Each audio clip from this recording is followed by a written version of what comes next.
Immaculate Nanziri obirari omweji omusine ya kabiri ahishomero ya St Joseph Botenga SS ayisirwe omuringo gutakwetegerezebwa izuba lya nyuma bazyo shaha nkamwenda ubo yaheza kutunga cya mushana ayinenye nenkuru Clotilde Namudu emyaka 55 tubadde twagala muyite abantu bonna nga bobalaba tiwali yagenzeeyo mwana gy'abadde. Clotilde Namudu yayongera yashobora embera nko kwebireri kandi ogwagizire ngo nyuma yo kutunga cya mushana no mwijukuru kwahwira hakanya kake ogonwe kugenda nyuma omukinabiro kunaba konka kwagire kuhura yahuro mushikinatere nduru ari kugira ngo ayija muyambe bamwita kwagire kaheru yashanga acumusirwe kisiyo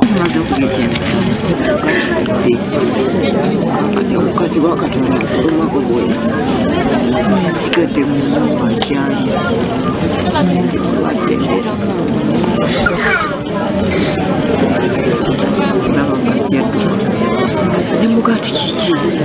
kitikebera umugongo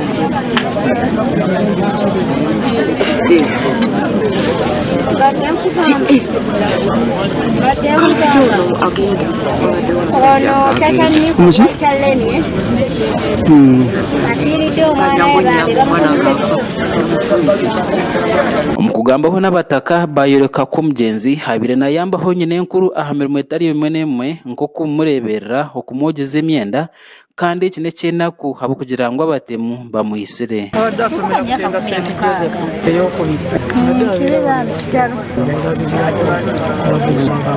kuyamba ko kufumba ko ni kusaninga muri zengonya ono mulaba yajja mukadde kachesobola ba kandi umugambirizo wa polisi muri Masaka yagira ngo polisi rino ekorogwayo omucondoza kandi no kureba ngo yahiga abona bari kutekatekwaho ku bantu babisura mushicyogo gambirwa omwana muwala ono bwato yagenze okunaabako kusawanga mwenda n'ekitundu ez'olweggulo yabadde ali mu kunaaba abantu abatanaba kutegeerekeka ne bamufumita ebiso mu mugongo omulambo tusobodde okugujjawo netugutwala mu ddwaliro ekkulu Masaka okolebwako postmortem saako n'abakulu abakwasaganya ensonga z'emisango gino okujja ku ground okufunawo obujulizi obw'enjawulo obusobola otuyamba okufuna abantu bano. Makuru aga gashakwa na Kamya Francis Kanarutaya wa Sky TV ya Genshonga.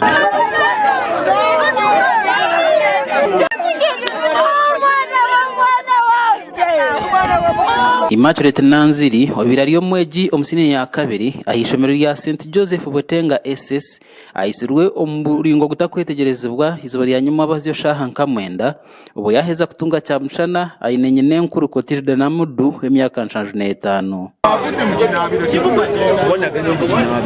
tubadde twagala muyite abantu bonna nga bobalaba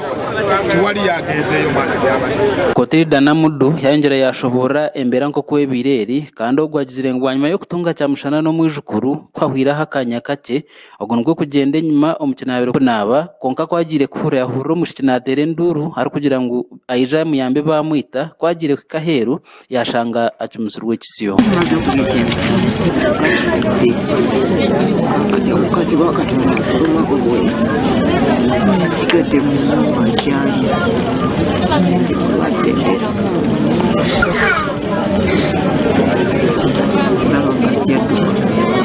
nimugati kiki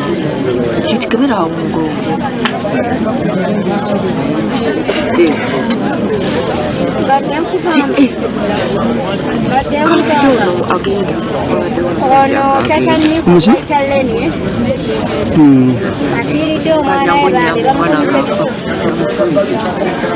omukugambaho n'abataka bayoreka ko mugenzi habire na yambaho nyine nkuru ahamirimo etari imwe n'imwe nko kumureberera okumwogeza emyenda kandi kine cyenaku habo kugira ngo abatemu bamuhisire abadasomera kutenga St Joseph eyokubiri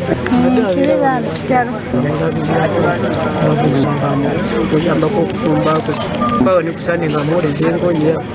ono mulaba yajja mukadde kachesobola ba kandi umugambirizo wa polisi muri Masaka yagira ngo polisi rino ekorogwayo omucondoza kandi no kureba ngo yahiga abona bari kutekatekwaho ku bantu babisura mushicyogo gambirwa omwana muwala ono bwato yagenze okunaabako kusawanga mwenda n'ekitundu ez'olweggulo lebadde ali mu kunaaba abantu abatannaba kutegeerekeka ne bamufumita ebiso mu mugongo. Omulambo tusobodde okugujjawo ne tugutwala mu ddwaliro ekkulu e Masaka okolebwako postmortem. Saako n'abakulu abakwasaganya ensonga z'emisango gino okujja ku ground okufunawo obujulizi obw'enjawulo obusobola okutuyamba okufuna abantu bano. Makuru aga gashakwa na Kamya Francis Kanarutaya wa Sky TV ya Genshonga.